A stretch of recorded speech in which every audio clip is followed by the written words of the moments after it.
Hello friends, പുതിയൊരു വീഡിയോയിലേക്ക് എല്ലാവർക്കും സ്വാഗതം. കഴിഞ്ഞ വീഡിയോയിലൂടെ നമ്മൾ ATS അല്ലെങ്കിൽ ആപ്ലിക്കൻ്റ് ട്രാക്കിംഗ് സിസ്റ്റം എന്താണെന്ന് മനസ്സിലാക്കി. ഇന്നത്തെ വീഡിയോയിലൂടെ നമുക്ക് നമ്മുടെ റെസ്യൂമെ ATS ഫ്രണ്ട്ലി ആണോ എന്ന് ഒന്ന് പരിശോധിച്ചാലോ?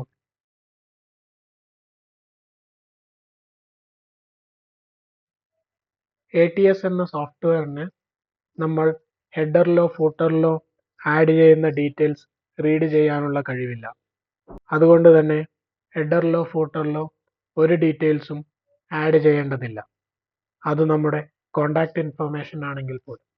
നമ്മുടെ ഡോക്യുമെന്റിന്റെ സ്പേസ് പരമാവധി ഉപയോഗിക്കാനായി മാർജിൻ ഡയമെൻഷൻസ് ചേഞ്ച് ചെയ്ത് ഹെഡറിന്റെയും ഫൂട്ടറിന്റെയും സൈസ് പരമാവധി കുറച്ചു വെക്കാവുന്നതാണ്.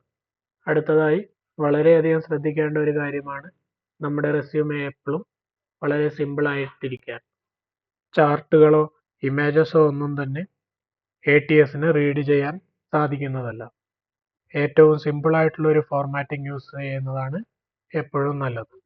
സിമ്പിൾ ആയിട്ടുള്ള ബുള്ളറ്റ് പോയിന്റ്സ് ഉപയോഗിച്ച് നമ്മുടെ ഡോക്യുമെന്റിന്റെ റീഡബിലിറ്റി ഇൻക്രീസ് ചെയ്യാവുന്നതാണ്.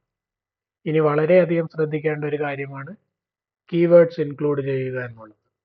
ATS എന്ന സോഫ്റ്റ്വെയർ ചിലപ്പോൾ ജോബ് ഡിസ്ക്രിപ്ഷനിൽ അവർ പറഞ്ഞിരിക്കുന്ന കീവേഡ്സ് നമ്മളുടെ റെസ്യൂമെയിൽ ഉണ്ടോ എന്ന് കമ്പയർ ചെയ്ത് നോക്കുകയാണ് ചെയ്യാറ്. അതുകൊണ്ട് തന്നെ ഇങ്ങനെയുള്ള കീവേഡ്സ് നമ്മളുടെ റെസ്യൂമെയിൽ ഉപയോഗിക്കുന്നത് വഴി ATS നൽകുന്ന റാങ്കിങ്ങിൽ നമ്മുടെ പൊസിഷൻ ഹയർ ആയിരിക്കാൻ സാധ്യതയുണ്ട്. അതുകൊണ്ട് തന്നെ ഹയറിംഗ് മാനേജർ നമ്മുടെ റെസ്യൂമെ കാണുന്നതിനുള്ള സാധ്യതയും നമുക്ക് ജോലി ലഭിക്കാനുള്ള സാധ്യതയും ഇതുവഴി കൈവരുന്നു. അതുപോലെ തന്നെ കവർ ലെറ്റർ നമ്മൾ ഇൻക്ലൂഡ് ചെയ്യുന്നുണ്ടെങ്കിൽ അതിലും ഇതുപോലുള്ള കീവേഡ്സ് ഉപയോഗിക്കാൻ വളരെയധികം ശ്രദ്ധിക്കാം. സോ അത്രയൊക്കെയുമാണ് ഒരു റെസ്യൂമെ ATS ഫ്രണ്ട്ലി ആയിരിക്കാൻ ശ്രദ്ധിക്കേണ്ട കാര്യങ്ങൾ.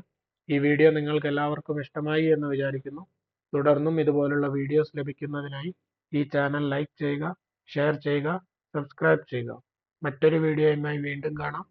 Thank you.